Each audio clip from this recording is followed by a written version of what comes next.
If you think we are in the era of machine learning, I think Kubernetes is the right tool to democratize machine learning. Everyone should be able to run machine learning everywhere. And on-premises is a critical part of that vision, and that's my topic today.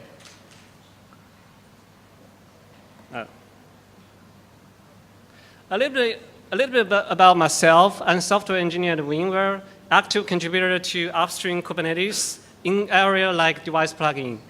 Also, an active contributor to cloud provider vSphere and cluster API vSphere. At VMware, we are doing two things around machine learning. The first, we build intelligence into data center operations into products. The second, we help customers to build infrastructure to run machine learning, including Kubernetes. So first, let's take a look at the machine learning on Kubernetes landscape. Obviously, it's pretty big, and there are a lot of development happening on Kubeflow, but underneath, there's a common set of resources, and GPU is a critical one, and I believe it's a fundamental for machine learning workloads. I'm going to discuss some of the works from the Kubernetes community to help you to manage this GPU resource more efficient and more manageable in many aspects. Here are the major aspects of the GPU resources on Kubernetes. And I do want to point out the first one, the life cycle management has proved to be more challenging on premises because it has to support a variety of hardwares. The other aspects are applied to both public cloud and on premises. Let's go through each one. Here's the YAML file we all familiar and love. This is the part that's requesting one GPU.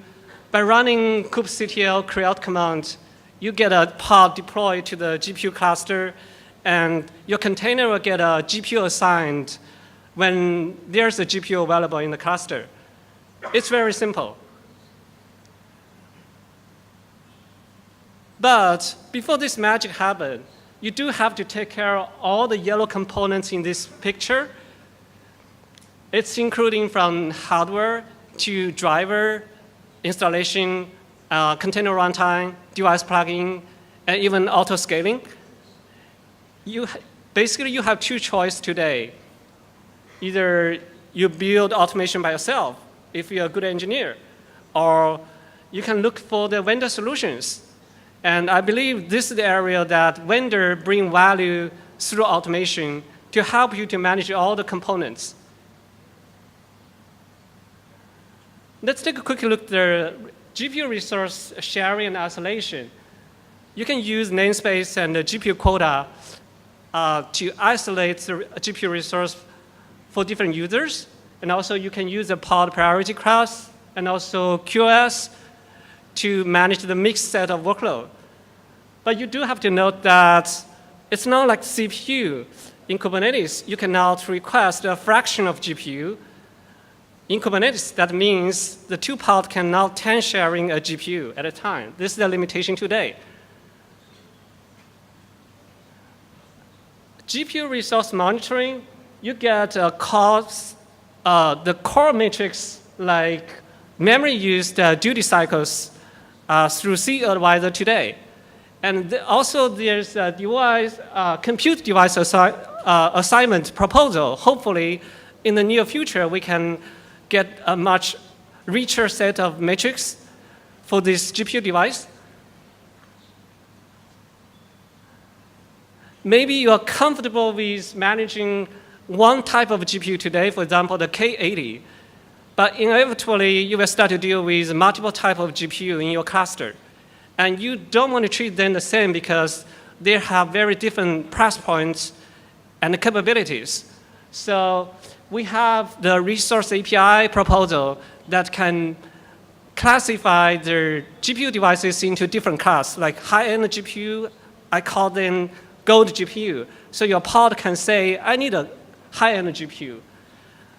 Even without that, you can use neighbor to label your nodes differently so you can manage different type of GPU. performance consistency, this area, when we're talking about performance consistency, consistency is really key because it gives you the make the performance predictable. You can use CPU manager and huge page today to achieve a certain degree of performance consistency, but to further address the numinous and the device locality, there's a proposal, the NUMA manager proposal in the community that's going to address that. But on the hypervisor environments, we can actually use properly size each node within the NUMA boundary and also use the neighbor to achieve the similar degree of performance. With that, I'm going to conclude my talk, and you can follow the active discussions in the following working group and the SIGs every week. And also you can find me on the GitHub. Thank you.